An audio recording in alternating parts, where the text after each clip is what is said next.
नमो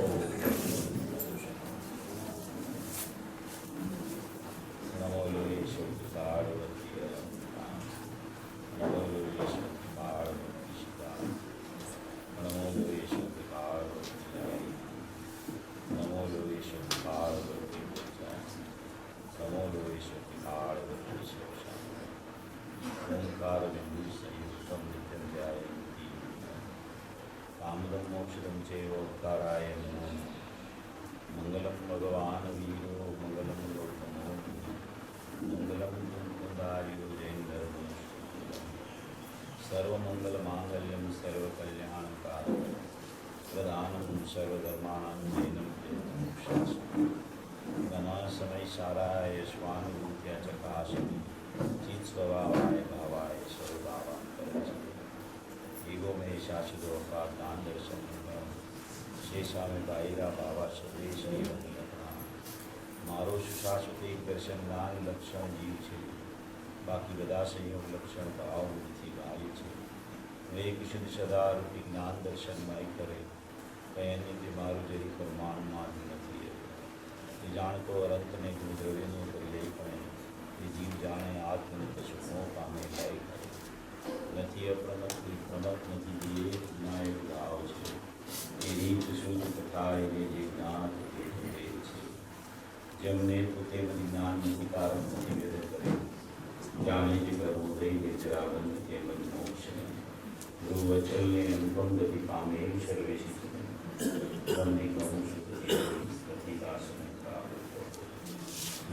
निजने मोक्ष बनते ध्यान देर में हिमाल नित्य विहार कर नहीं विहर पर तो योगिश ओम नमः शिवाय नमः शिवाय नमः शिवाय। समय सार की परमाणु की 320 की गाथा पर अपनी चर्चा चल रही है। 320 की जो गाथा है वो अपने त्रिकाली द्रव्य स्वभाव को बताकर वितरागता कैसे प्रकट होवे उसकी गाथा है। ये गाथा में अपना जो त्रिकाल परिपूर्ण परमात्मा नायक देव बताया गया है वो जो जानने देखने वाला आत्मा है परिपूर्ण शुद्ध आत्मा उसको जानने से उसमें अहम करने से उसमें लीनता करने से सम्यक दर्शन ज्ञान चारित्राणी मोक्ष मार्ग रूप वितरागता की प्राप्ति होती है। ऐसे चारों अनुयोग का सार जो वितरागता है वो सभी अनुयोगों में से वितरागता निकलती है। जैसे द्रव्यानुयोग में से वितरागता का प्रकटपना होता है ऐसे सभी अनुयोगों का सार वितरागता को प्रकट करना ऐसा होता है। इसमें जो 320वीं गाथा में अपना जो विषय चल रहा है उसमें वो गाथा का पहले पैराग्राफ है वो अपन थोड़ा ले लेते हैं, नीचे बाकी है उसको। जिस प्रकार नेत्र अग्निरूप दृश्य को देखता है परंतु अग्निरूप वस्तु को प्रज्वलित करने वाले पुरुष के समान उसका करता नहीं है, उसी प्रकार तपे हुए लोह पिंड के समान अनुभव रूप से भोगता नहीं है, वेदता नहीं है। इसी प्रकार शुद्ध ज्ञान भी अथवा अभेद रूप से शुद्ध ज्ञान परिणत जीव भी स्वयं शुद्ध उपादान रूप से न करता है न भोगता है। अथवा इसका अर्थ है कि न केवल दृष्टि अपितु साहिक ज्ञान भी निश्चय से कर्मों का अकारक अकर्ता और उसी प्रकार अवेदक और अभोक्ता है। ऐसा होता हुआ जीव क्या करता है कि जानदीय बंध मोक्षम जानता है, इनको जानता है बंध तथा मोक्ष को जानता है। न केवल बंध मोक्ष को जानता है अपितु शुभ अशुभ रूप कर्मोदय को सविपाक अविपाक रूप से अथवा सकाम अकाम रूप से होने वाली दोनों प्रकार की निर्जरा को भी जानता है। ये पूरा जो प्रथम पैराग्राफ है उसमें जो जो चर्चाएं आचार्य भगवान ने रखी है उसमें पहले जानना देखना सिद्ध किया है, कर्ता भोक्तापना नहीं है आत्मा में पर पदार्थ का या मोरा द्वेष का, वो सिद्ध किया है। बाद में ऐसा कर्ता भोक्तापना जिसको छूट जाता है उसकी दृष्टि कर्ता भोक्तापने से छूटकर अकर्ता स्वभावी पर आ जाती है। तो अकर्ता स्वाभाविक नायक पर दृष्टि आने से वो जीव शुद्ध ज्ञान परिणत जीव हो जाता है। वो शुद्ध ज्ञान परिणत जीव है, उसको ज्ञानी बोला जाता है। उसको अपरिणामी पर दृष्टि होके उसका परिणमन अपरिणामी के लक्ष्य से हो गया तो उसको शुद्ध ज्ञान परिणत जीव बोला जाता है। वो शुद्ध ज्ञान परिणत जीव है, वो भी शुद्ध उपादान रूप से उसके विकल्पात्मक अवस्था उसको आती है, तभी भी उसका शुद्ध उपादान रूप से वो अशुद्ध उपादान की पर्याय जो उसकी प्रकट होती है उसका भी वो कर्ता होता नहीं होता है, क्योंकि वो शुद्ध ज्ञान परिणत जीव हो गया है। इसलिए अशुद्ध उपादान भी उसकी पर्याय में अभी भी प्रकट हो रहा है। परिपूर्ण वितराग जब तक नहीं होती है तब तक तो भी वो भी उसको शुद्ध उपादान रूप से उसको जानता रहता है। उसको भी कर्ता वो नहीं है, उसका भोक्ता भी वो नहीं है। ऐसे शुद्ध ज्ञान माने नायक भाव और शुद्ध ज्ञान परिणत जीव यानी कि ज्ञानी जो जीव हुआ है वो भी कोई पदार्थ का कर्ता या उसके पर्याय में बहिर्लग से प्रकट होता हुआ रागादि भाव का भी कर्ता भोक्ता वो नहीं होता है। अथवा इसका अर्थ है कि न केवल दृष्टि माने कि जिसकी दृष्टि द्रव्य ऊपर पड़ी है वो दृष्टि वाला जीव तो कर्ता भोक्ता नहीं है, मगर साईं ज्ञान भी निश्चय से कर्मों का अकारक अकर्ता और उसी प्रकार अवेदक और अभोक्ता है। साईं ज्ञान माने केवली भगवान भी जो उसकी दिव्य ध्वनि कीर्ति है उसका भी वो कर्ता नहीं है और उसको योग का कंपन चलता है, उसका भोक्ता भी केवली भगवान नहीं है। वो अपने स्वरूप में स्थित है, माने कि दृष्टि का विषय जिसको दृष्टि में आया और दृष्टि का विषय दृष्टि में आके उसकी परिणति आगे बढ़ते बढ़ते सपक श्रेणी चढ़ के उसको जो केवल ज्ञान की प्राप्ति हो गई वो केवली भगवान भी ना तो उसकी वाणी जो कीर्ति है उसका भी कर्ता नहीं है और उसको अभी वो क्या है कि योग का कंपन चालू है। वो अयोगी केवली अभी नहीं हुए हैं, अयोगी दशा नहीं आई है, तो योग का कंपन भी इतना चलता है तो उसका भी भोक्ता केवली परमात्मा नहीं है। इसलिए शुद्ध ज्ञान भी कर्ता भोक्ता नहीं है, शुद्ध ज्ञान परिणत जीव भी कर्ता भोक्ता नहीं है दृष्टि अपेक्षा से, और शुद्ध ज्ञान परिणत जीव से आगे बढ़ के केवल ज्ञान होता है, साईं ज्ञान हो जाता है, वो भी सचमुच में कर्मों का कर्ता भोक्ता नहीं है, क्योंकि केवली को रागादि भाव तो है ही नहीं, वो तो यथाख्यात चारित्र होते ही चले जाते हैं। इसलिए उसका कर्ता भोक्ता का तो कोई प्रश्न ही नहीं है, मगर उसकी जो क्रियाएं चलती है उसमें भी जो उसको योग का कंपन होता है उसका भी वो भोक्ता नहीं होता और उसकी वाणी का कर्ता भी वो केवली भगवान साईं ज्ञान जिसको प्रकट होता है वो नहीं होता, ऐसा यहाँ कहना चाहते हैं। ऐसा होता हुआ माने कि शुद्ध ज्ञायक भाव शुद्ध ज्ञान परिणत जीव और साईं ज्ञान वाला केवली परमात्मा, वो ऐसा होता हुआ वो जीव करता क्या है, ऐसा प्रश्न आया है कि तो फिर वो करता क्या है।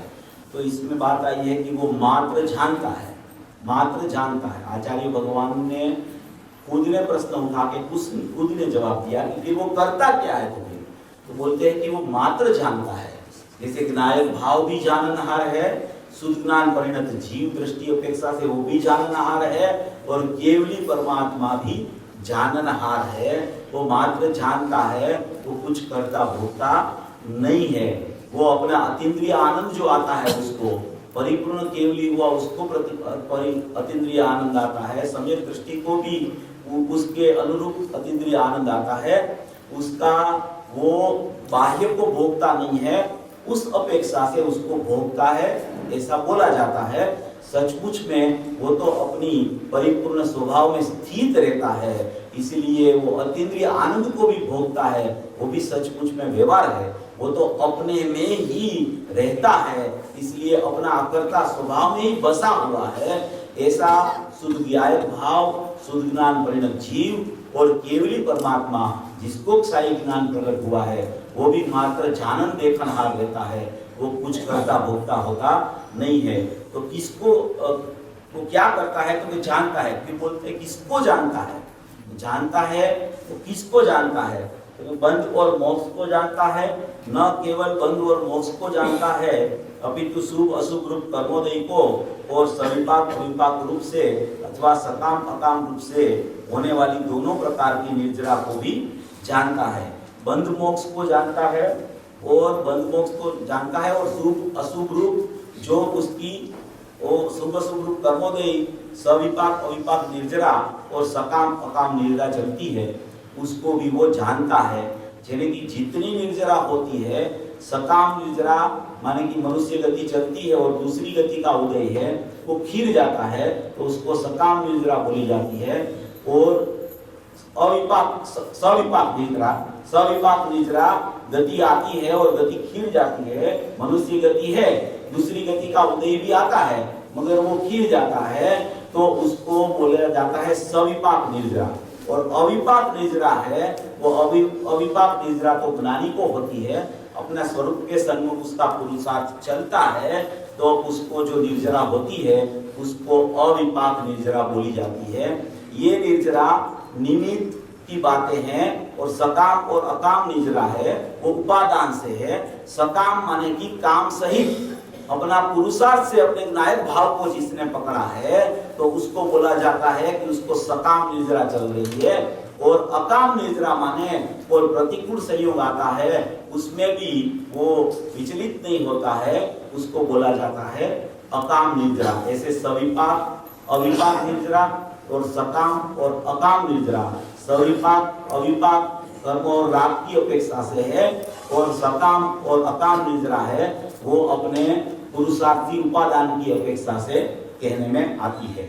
ऐसा जो जानने वाला दिखाया, अभी वो उसके दूसरे पैराग्राफ में इसी प्रकार इस प्रकार सर्वविशुद्ध पारिणामिक परम भाव, इस प्रकार माने कि जो जानने वाला है, जो जानता देखता है, इस प्रकार वो सर्वविशुद्ध पारिणामिक परम भाव ग्राहक शुद्ध उपादान भूत शुद्ध द्रव्यार्थिक नहीं से यह जीव कर्तृत्व भोक्तृत्व बंध मोक्ष आदि के कारण तथा परिणाम से रहित है। अभी क्या कहना चाहते हैं कि इसी प्रकार सर्वविशुद्ध माने कि सर्व प्रकार से अपना जो व्यायक भाव है, चैतन्य परमात्मा है, ध्रुव परमात्मा है, वो सर्व प्रकार से विशुद्ध है। और सर्व प्रकार से विशुद्ध है उसको ही पारिणामिक भाव बोला जाता है, निरपेक्ष भाव बोला जाता है। उसमें शुद्धता होती नहीं है, वो प्रथम से ही सर्व प्रकार से विशुद्ध रहता है। वो विशुद्ध भाव, वो चैतन्य भाव, वो परम पारिणामिक भाव, वो परम पारिणामिक भाव, परम भाव ग्राहक शुद्ध उपादान भूत। शुद्ध उपादान भूत माने अपना त्रिकाली द्रव्य है, वो शुद्ध और उपादान और भूत माने कि होना, होने रूप शुद्ध उपादान भूत है। वो सर्व प्रकार सर्वविशुद्ध, इस प्रकार सर्वविशुद्ध पारिणामिक परम भाव ग्राहक शुद्ध उपादान भूत शुद्ध द्रव्यार्थिक नहीं से यह जीव कर्तृत्व भोक्तृत्व बंध मोक्ष आदि के कारण तथा परिणाम से रहित है। क्या कहना चाहते हैं कि ज्ञायक भाव जो है त्रिकाली परमात्मा है, वो प्रथम से ही पारिणामिक भाव सर्वविशुद्धपने रहता है, और सर्वविशुद्धपने रहने से वो शुद्ध उपादान भूत है, माने कि शुद्धता उसमें है, खुद का त्रिकालिक उपादान है, वो उसका अस्तित्व प्रथम से ही मौजूदगी रूप है, उसको शुद्ध उपादान भूत बोला जाता है। वो शुद्ध द्रव्यार्थिक नहीं से यह जीव कर्तृत्व भोक्तृत्व और बंध मोक्ष आदि के कारण तथा परिणाम से रहित है। वो बंध मोक्ष आदि का कारण या तो बंध मोक्ष के परिणाम, उससे भी वो रहित है। इस प्रकार शुद्ध समुदाय पातनिका में सूचित किया गया है। उसके बाद 4 गाथाओं द्वारा वो बंध मोक्ष आदि के कारण और परिणाम से रहित है। वो अपनी चर्चा बहुत हो गई है, कि बंध का भी कारण नहीं है, मोक्ष का भी कारण नहीं है। वो नायक भाव चैतन्य परमात्मा है, वो अगर मोक्ष का कारण होवे तो पूर्व पर्याय में बंध का भी कारण होवे, और बंध का कारण होवे तो सदाए बंध ही चलता रहे, इसीलिए वो बंध का कारण नहीं है। और मोक्ष का कारण होवे तो प्रथम से ही परिपूर्ण आत्मा तो विद्यमान है, तो फिर क्यों मोक्ष नहीं होता है? इसलिए वो जो परिणाम है, वो परिणाम अपने त्रिकालिक नायक से सर्वथा रहित होने से, वो शुद्ध उपादान बुद्ध से, शुद्ध द्रव्यार्थिक नहीं से बंध मोक्ष का कारण कभी भी अपना चैतन्य परमात्मा बन नहीं सकता, क्योंकि चैतन्य परमात्मा जो नायक भाव है उसका लक्षण अलग है और परिणाम का लक्षण अलग है। जिसके लक्षण अलग अलग होते हैं वो किसी का कारण कार्य बन नहीं सकता है। चार भाव के लक्षण अलग है और त्रिकाली चैतन्य स्वभाव परिपूर्ण परमात्मा है, उसका लक्षण अलग है। वो जो परिणाम के लक्षण वाला भाव है, बंध रूप भाव या तो मोक्ष रूप भाव, वो सभी भाव सचमुच में कर्म सापेक्ष है। तो सापेक्षता का कारण कभी निरपेक्ष परमात्मा, त्रिकाली द्रव्य रूप परमात्मा, चैतन्य परमात्मा, उसका कारण कभी होता नहीं है। इसलिए वो बंध मोक्ष और उसके कारण और उसके परिणाम से रहित है। इस प्रकार समुदाय पाटनिका में सूचित किया गया है। उसके बाद चार गाथाओं द्वारा जीव के अकर्तृत्व गुण के कथन की मुख्यता से ये सब बातें हैं। वो जैसे आचार्य की टीका में जितनी गाथा ये क्रमबद्ध पर्याय के 308 से 11 के बाद में 320 के बीच में जितनी गाथाएं आई है उसका विवेचन इसमें है। इस प्रकार समुदाय पाटनिका में सूचित किया गया है। इसके बाद चार गाथाओं द्वारा जीव के अकर्तृत्व गुण के कथन की मुख्यता से सामान्य विवेचन किया है, और फिर से चार गाथाओं द्वारा शुद्ध आत्मा को भी जो प्रकृतियों का बंध होता है वह अज्ञान का महात्म्य है। इस प्रकार अज्ञान की सामर्थ्य के कथन रूप विशेष विवेचन किया गया है। अज्ञान की भी महात्म्य बताया है उसमें कि ऐसा परिपूर्ण परमात्मा उसके पास मौजूद होने पर भी उसका अज्ञान नहीं गया है, क्योंकि उसने उसकी दृष्टि नहीं की है, उस तरफ उसने लक्ष्य नहीं किया है। इसलिए अनादि से जीव होने पर भी उसकी दृष्टि और ज्ञान न होने से उसका अज्ञान रूप भाव प्रति समय चलता रहता है। वो भी कितना अज्ञान का महात्म्य है कि इतना परिपूर्ण परमात्मा ऐसा उसके पास मौजूद होने पर भी उस पर वो दृष्टि नहीं जाती। ऐसा अज्ञान उसका वो भाव को नहीं समझने से उसका अज्ञान भाव अनादि से चल रहा है, वो भी कोई अज्ञान का महात्म्य है। और इस प्रकार अज्ञान की सामर्थ्य के कथन रूप विशेष विवेचन किया है। फिर चार गाथाओं द्वारा जीव के अभोक्तृत्व गुण के कथन की मुख्यता से विवेचन किया है। ये सब जो बात है ना वो अकर्तृत्व अभोक्तृत्व सिद्ध करने के लिए है, और अकर्तृत्व अभोक्तृत्व जिसके ज्ञान सिद्धांत में नहीं आता है उसको अज्ञान भाव प्रकट होता है, ऐसा कहना चाहते हैं। उसके द्वारा जीव के अभोक्तृत्व गुण के कथन की मुख्यता से विवेचन किया है। उसके बाद शुद्ध निश्चय नहीं से उस ही जीव के कर्तृत्व भोक्तृत्व तथा बंध मोक्ष आदि के कारण एवं परिणाम के निषेध रूप 12 गाथाओं में किए गए व्याख्यान के उपसंहार रूप से 2 गाथाएं पूर्ण हुई। अभी ये गाथा का भाव पूरा हुआ, अभी दूसरा उसमें कुछ विशेष आचार्य भगवान कहना चाहते, अपने को उस पर जाना है, इसलिए ये पैराग्राफ जल्दी से लिया है हमने। इस प्रकार जैसे आचार्य कृत शुद्धात्मानुभूति लक्षण रूप तात्पर्य नामक सविस्तार की व्याख्या में मोक्ष अधिकार संबंधी 14 गाथाओं द्वारा 4 अंतराधिकारों द्वारा स्थूलिका पूर्ण हुई, अथवा द्वितीय प्रकार के व्याख्यान द्वारा यहाँ मोक्षाधिकार समाप्त हुआ। अभी आचार्य भगवान कहते हैं कि यहाँ अब हम कुछ विशेष यह है वो हम कहना चाहते हैं। वो विशेष कहना चाहते हैं, उसके द्वारा 5 भाव का स्वरूप इसमें बता रहे हैं।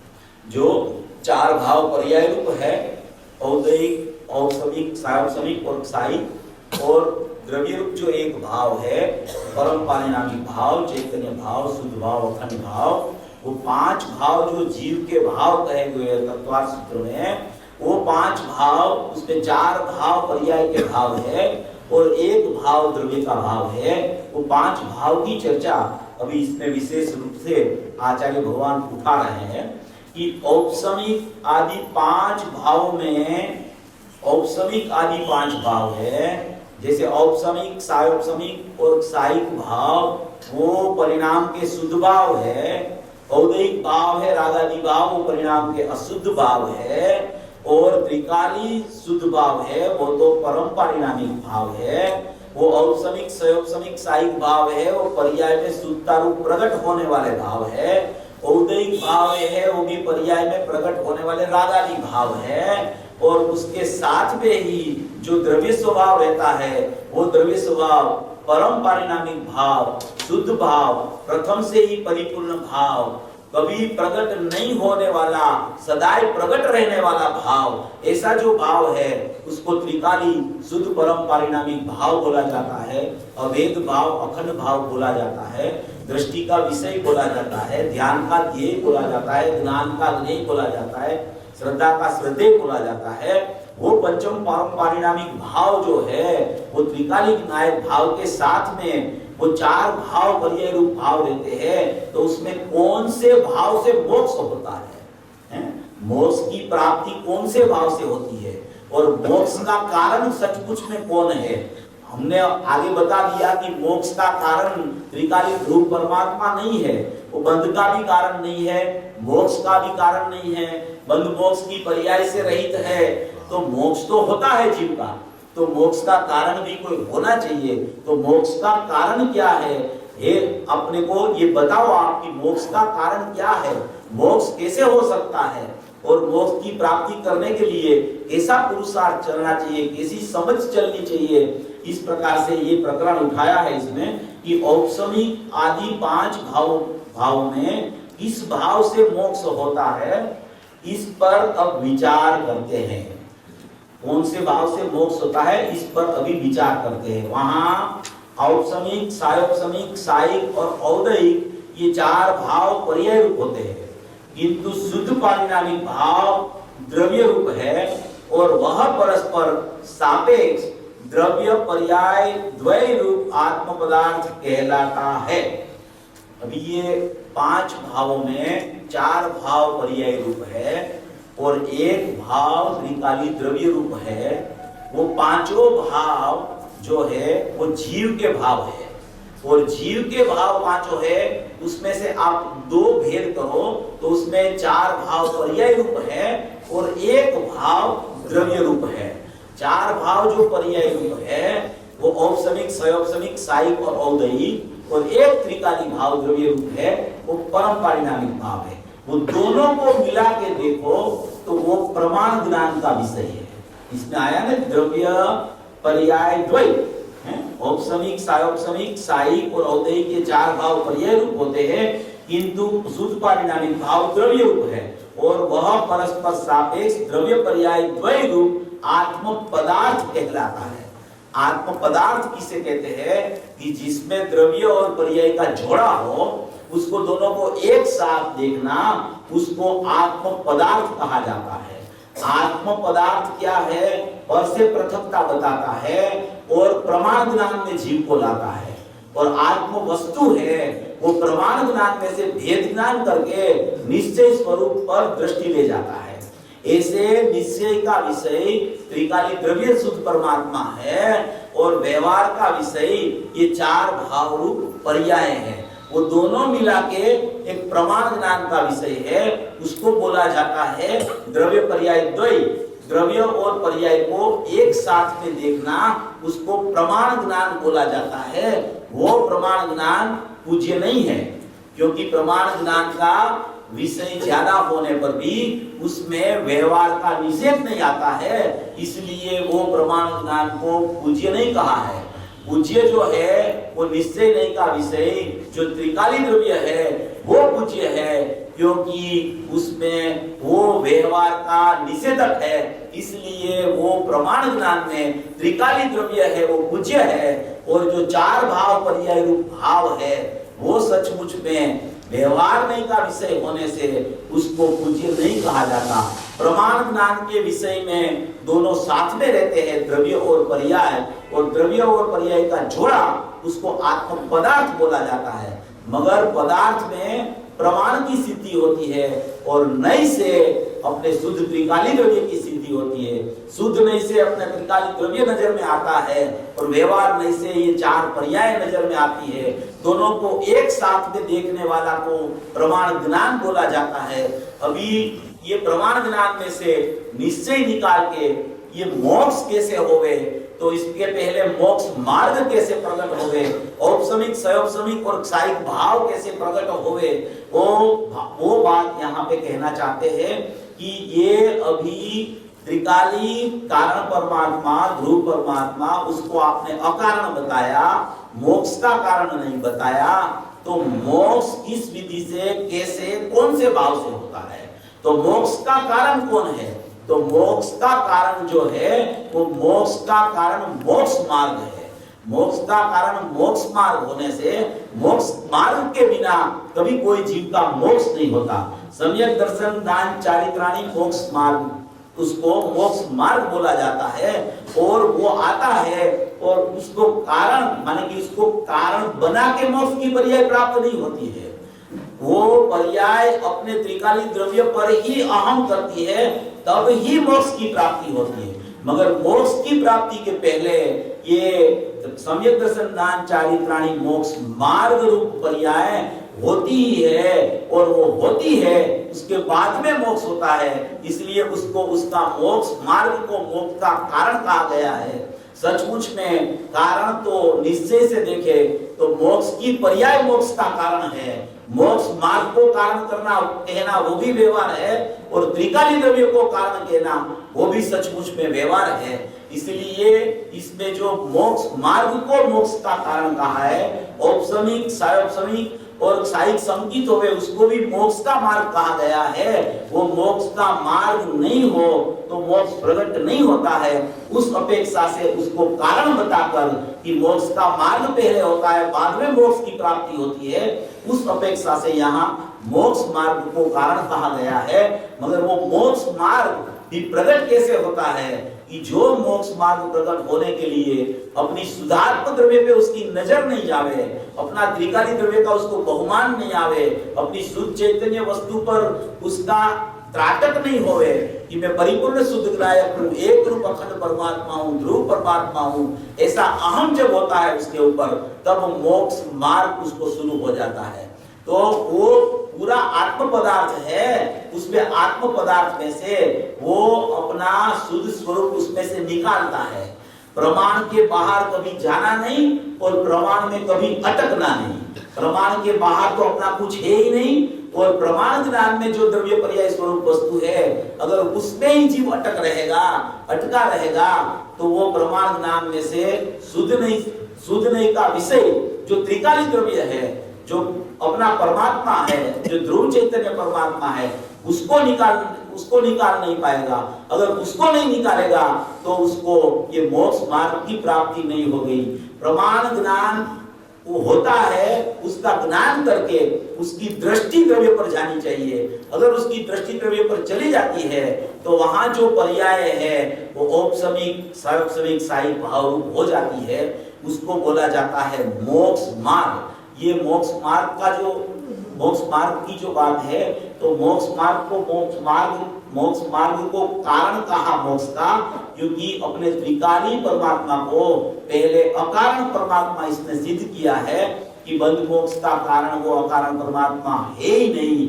तो बंध मोक्ष कैसे होता है और मोक्ष का कारण कौन है, तो मोक्ष का कारण औपसमिक सायोपसमिक और क्षायिक भाव है, वो शुद्ध पर्याय हैं, और औदैहिक भाव है, रागादि रूप भाव है, वो अशुद्ध पर्याय है।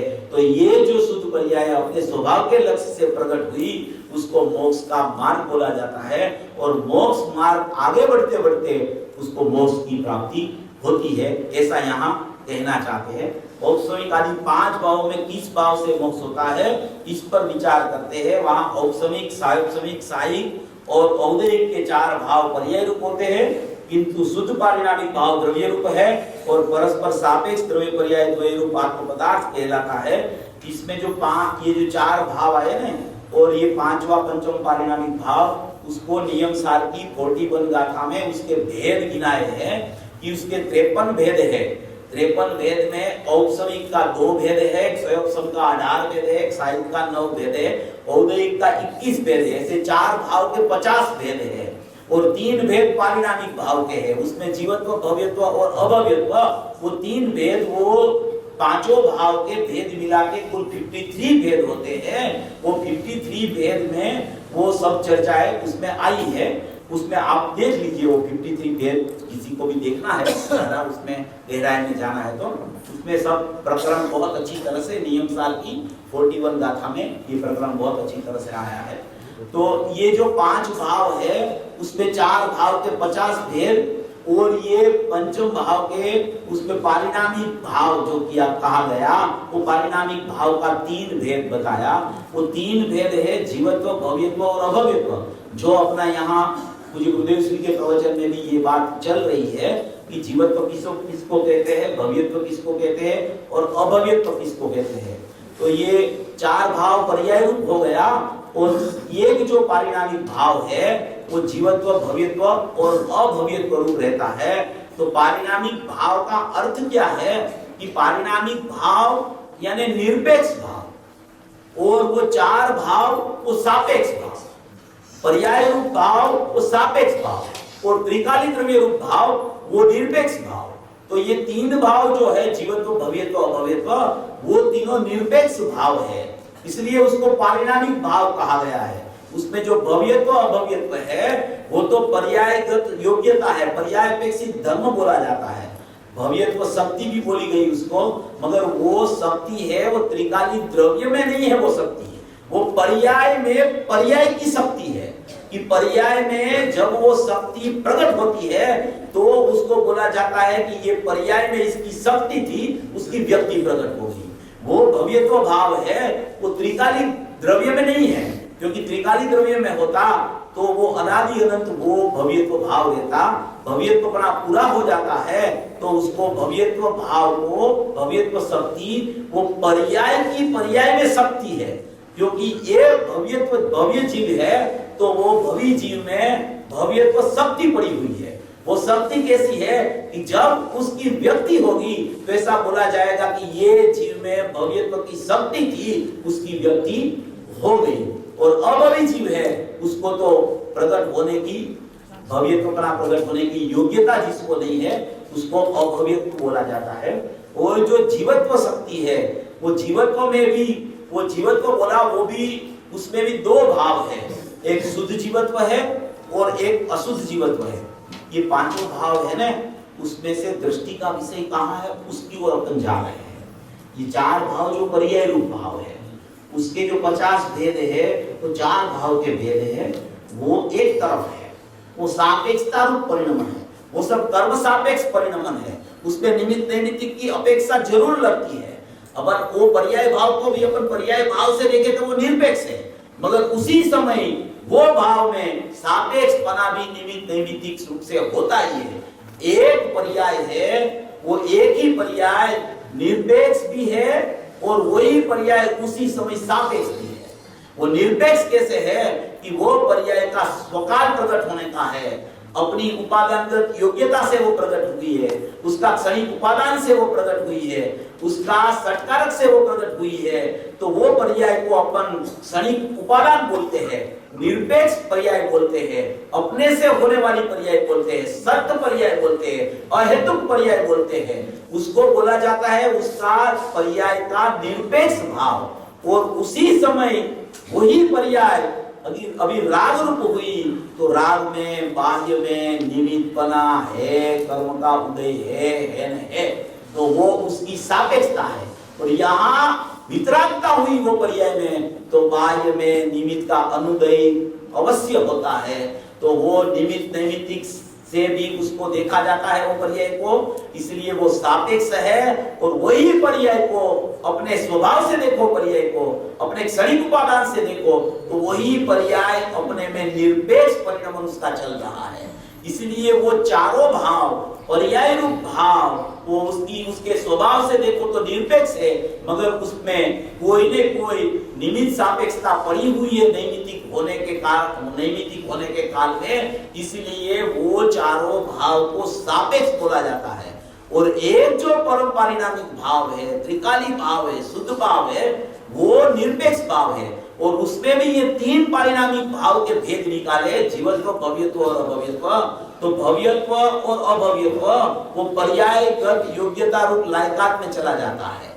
और एक जो जीवत्व भाव है, वो जीवत्व के दो भेद है, एक शुद्ध जीवत्व और एक अशुद्ध जीवत्व। अशुद्ध जीवत्व जो है, वो अशुद्ध जीवत्व 10 प्राण जो है जीव के, 5 इंद्रिया, मन, वचन, काय, श्वास और आयुष, तो 10 प्राण से जो जीने वाला जीव है, उसको अशुद्ध जीवत्व माने कि अशुद्ध पारिणामिक की संज्ञा लागू पड़ती है। और उसके साथ में जो शुद्ध जीवत्व है, वो शुद्ध जीवत्व, वो त्रिकाली द्रव्य, वो शुद्ध परमात्मा, वो अद्वैत परमात्मा, परिपूर्ण परमात्मा, वहां दृष्टि का विषय पड़ा है। माने कि आप पांचों भाव में से 4 भाव पर्याय के निकालो और पारिणामिक भाव में आओ। पारिणामिक भाव में आके उसमें भव्यत्व, अभव्यत्व भाव, पर्यायगत योग्यता, पर्याय अपेक्षित धर्म को भी बाहर रखो और उसके बाद में जीवत्व में आओ। तो जीवत्व में भी 10 प्राण रूप जो योग्यता है, वो भी जब शीतपना आता है तब नहीं रहती है, इसलिए वो त्रिकाली द्रव्य में नहीं है, इसलिए उसको अशुद्ध जीवत्व बोला गया है। इसलिए उसके पार जो एक परमात्मा पड़ा है, वो चैतन्य परमात्मा, वो ध्रुव परमात्मा, वो अखंड परमात्मा, वो नायक देव, वो शाश्वत परमात्मा, वो मैं हूँ, ऐसी दृष्टि जीव की होती है, उसको औपसमिक भाव, सौपसमिक भाव और साहिक संगीत प्रकट होता है। इस तरह से ये मोक्ष मार्ग की प्राप्ति, ये पांचों भावों में से पर्याय रूप भावों को बात करके, भव्यत्व अभव्यत्व को बात करके, अशुद्ध पारिणामिक भाव जो 10 प्राण रूप जीवत्व है, उसको भी बाहर करके जो परिपूर्ण परमात्मा शुद्ध चैतन्य त्रिकाली द्रव्य वो मैं हूँ, ऐसा जब उसका अहम चलता है उधर, तब ये मोक्ष मार्ग की पर्याय की प्रकटता होती है। ये पांचों भाव अपने हैं, अपने में है, अपने द्रव्य पर्याय में है, ये पांचों भाव कहीं बाहर नहीं है। ये प्रमाण का विषय बताया, द्रव्य पर्याय का विषय बताया, आत्म पदार्थ का विषय बताया, प्रमाण ज्ञान का विषय बताया, मगर प्रमाण ज्ञान में जो अटकता है वो अपने ध्रुव स्वभाव की तरफ नहीं जा सकता है। तो प्रमाण में कभी अटकना नहीं, प्रमाण के बाहर जाना नहीं, और प्रमाण में से अपना शुद्धने का विषय जो त्रिकाली द्रव्य है, वो जो शुद्ध जीवत्व है, वो परिपूर्ण परमात्मा है, नायक देव है, अखंड परमात्मा है, बस उसी पर अपनी नजर कैसे जावे, ऐसा ही प्रयत्न चले तो उस पर नजर जरूर जाती है। अभी भाई साहब ने पंच परावर्तन की बहुत चर्चा की, बहुत अच्छी चर्चा। अभी उसने बोला कि ये तो सब हो गया है, अभी उसको ज्यादा याद नहीं करना, हो चुका है, उसका ज्ञान रख के फिर वो ज्ञान को भी छोड़ देना और दृष्टि अपने नायक पर लगाना, अपने नायक भाव पर दृष्टि ले जाना, अपना शुद्ध त्रिकाली द्रव्य पर दृष्टि ले जाना, अपनी परिपूर्ण परमात्मा वस्तु पर दृष्टि ले जाना। ये जो जानने का विषय है, उसको जान के फिर उस ओर से नजर हटा लेना, ये सब जानने के विषय है। ये जानने के विषय ज्ञान करने के लिए जरूरी है, मगर ज्ञान करके फिर उसी में उलझना नहीं, फिर उसमें अटकना नहीं। उसमें अटकोगे तो फिर वो परिणाम की शुद्धता कभी नहीं आएगी। उसका ज्ञान करके, उसको समझ के, फिर वहां से दृष्टि हटा के मेरा चैतन्य परमात्मा कैसा है, मैं नायक भाव कैसा हूं, मेरी परिपूर्णता कहाँ है, कौन सा ऐसा मेरा भाव है कि जिसमें कभी पंच परावर्तन हुआ ही नहीं है। जैसा द्रव्य क्षेत्र काल भव भाव, ऐसा जो पंच परावर्तन है वो जिसमें होता ही नहीं है, ऐसा मैं त्रिकाली शाश्वत परमात्मा हूँ। जो होता है वो पर्याय में होता है और वो पर्याय मेरे द्रव्य में नहीं है, ऐसी शुद्धता रूप मेरी वस्तु है। ऐसा उसको अंदर से विश्वास आने लगेगा, ऐसा उसको एहसास लगेगा अपने स्वरूपता, ऐसा भाव उसको अगर प्रकट हो जाएगा, तो ये जो पर्याय रूप भाव है उस पर से उसकी दृष्टि छूट के द्रव्य स्वभाव पर उसकी दृष्टि आ जाएगी। और सब जीव का कर्तव्य तो यही है कि ये भव में मेरी दृष्टि कैसे द्रव्य पर चली जाए। पुरुषार्थ तो यही करना है कि मेरा नायक भाव ऐसा है मेरी परिपूर्णता ऐसी है, मेरा अभेद स्वभाव ऐसा है, मैं शाश्वत परमात्मा विराजमान हूं और मेरे में भव कैसे हो गए? भव का भाव जिसमें नहीं है, जिसमें भव नहीं है, ऐसा मैं परमात्मा भव्य परमात्मा हूं, शाश्वत परमात्मा हूं, तो उसमें तो भव ही नहीं है। जहां भव होते हैं वहां त्रिकाली परमात्मा नहीं है, और जहां त्रिकाली परमात्मा है वहां कोई भव का भाव या भव है नहीं। ऐसा अपना सुंदर व्यवस्थित अपना जो आत्म स्वरूप है उसको समझने का प्रयास करना अत्यंत जरूरी है।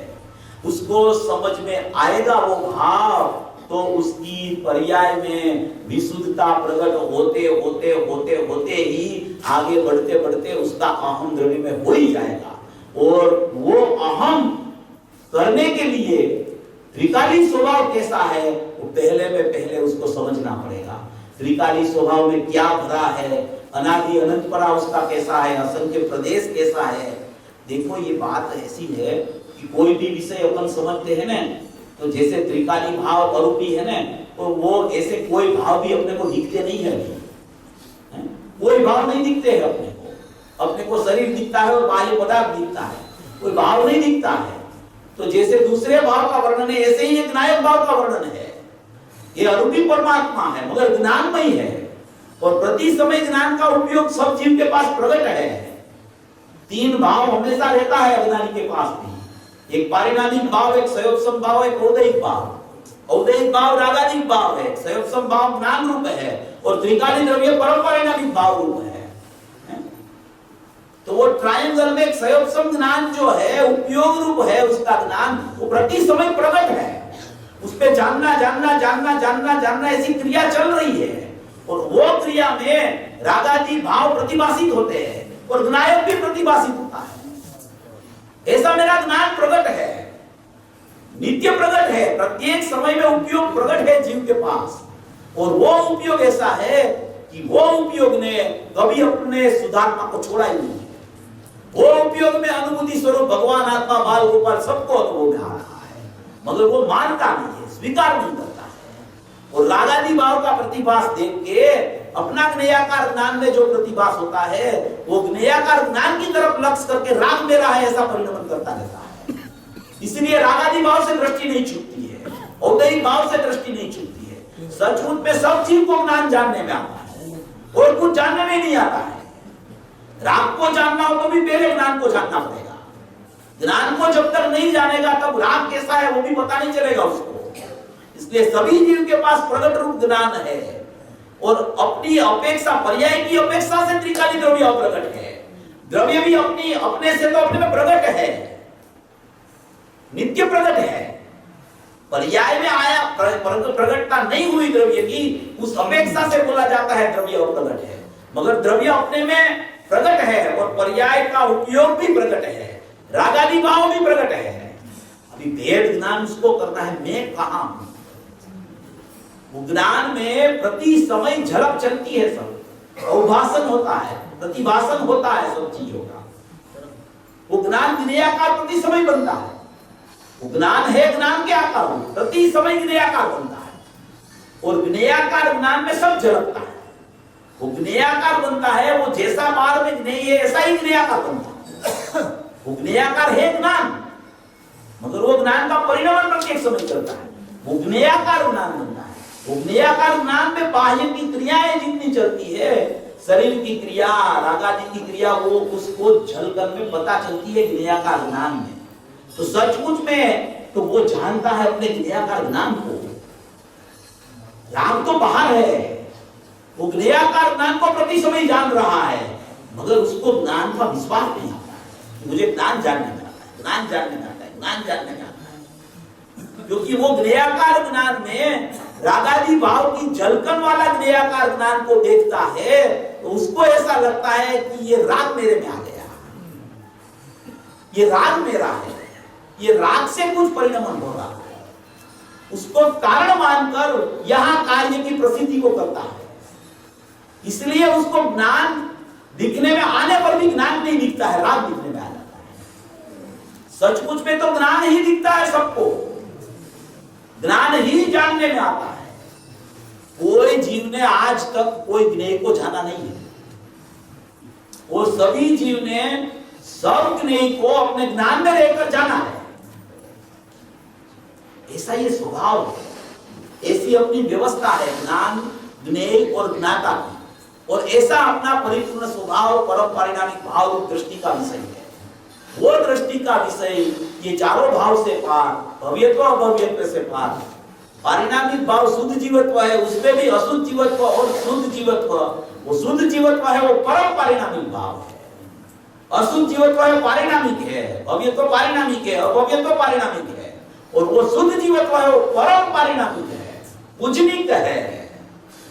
वो मैं हूं, वो मेरा स्वरूप है, वो मेरी त्रिकारता है। उसमें त्रिकार त्रिकार त्रिकार त्रिकार अनादि अनंत ध्रुव अपना ध्रुवत्व लेके अंदर में विराजमान है। ऐसी मेरी वस्तु है। वो वस्तु प्रति समय ये ज्ञान उपयोग में प्रकट है। बाल गोपाल सबको अनुभूति स्वरूप भगवान आत्मा सबको सदा काल स्वयं जानने में आ रहा है। जानने में आ रहा है माने अनुभव रूप नहीं, वेदन रूप नहीं, मगर जानने में आ रहा है। मगर उसको उसका विश्वास नहीं आता है। जो दिखता है ना उसका विश्वास आता है, मगर जो सचमुच में दिखता है उसका विश्वास नहीं आता। जो बाहर दिखता है उसका उसको बराबर विश्वास है, मगर वो बाहर दिखता है वो किसके माध्यम से दिखता है, किसके आधार से दिखता है, उसको जानने वाला कौन है। वो वस्तु में हूं उसका उसको स्वीकार नहीं आता है। उसको ऐसा लगता है अभी पर्याय में तो ये है, मैं ये परिणाम तो है कि नहीं, ये परिणाम को तो दूर करना पड़ेगा। इतना तो विभाव चल रहा है, इतनी तो अशुद्धता है कि नहीं। अरे भाई अशुद्धता प्रकट कैसे होती है, इसको भूला है इसलिए तो अशुद्धता पर्याय में है। अभी तो उसको याद करने तो अशुद्धता होगी नहीं, वहां शुद्धता प्रकट हो जाएगी। अपने स्वभाव के प्रति लक्ष्य जावे, उसको पर्याय में अशुद्धता होती ही नहीं। वो राग आदि प्रकट ही नहीं होता, उसका तो अभाव करने की बात ही नहीं है। वितरागता ही प्रकट हो जाएगी, अपने स्वभाव का स्वीकार आएगा, अपने स्वभाव की महिमा आएगी, अपना नायक देव का चिंतन चलेगा और बाद में विश्वास रूप प्रतीति आ जाएगी। तो उसको नियम से ये औपसमिक सयोपसमिक औत्साहिक भाव की प्रवृत्ता होगी होगी नहीं होगी। ऐसा ये 5 भाव का स्वरूप है। वो 5 भाव में से 4 पर्याय रूप भाव और पारिणामिक भाव में से भव्यत्व अभव्यत्व और जीवत्व भाव में से अशुद्ध जीवत्व को निकाल के ही मैं परम पारिणामिक भाव रूप शुद्ध जीवत्व में हूं, ऐसी दृष्टि और ज्ञान होवे, उसको बोला जाता है सम्यक दर्शन ज्ञान चारित्राणी मोक्ष मार्ग। और वो मोक्ष मार्ग मोक्ष का कारण है, क्योंकि मोक्ष मार्ग के बिना मोक्ष नहीं होता है, इसलिए उसको कारण कहा गया है। उसको कारण बना के मोक्ष नहीं होता है। कारण तो त्रिकाली द्रव्य को बनाता है पर्याय, तब ही मोक्ष की पर्याय प्राप्त होती है। और मोक्ष की पर्याय का कारण सचमुच में तो मोक्ष की पर्याय स्वयं है।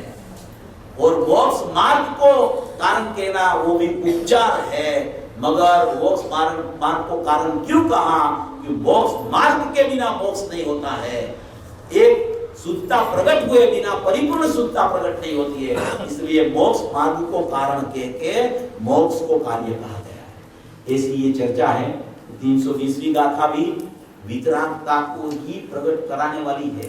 ये वितरागता की शिविर है ना, तो इस तरीके से वितरागता प्रकट होती है। ऐसे वितरागता को समझकर सभी कवि जीव अपना प्रयाण इस तरफ करे, ऐसी मदद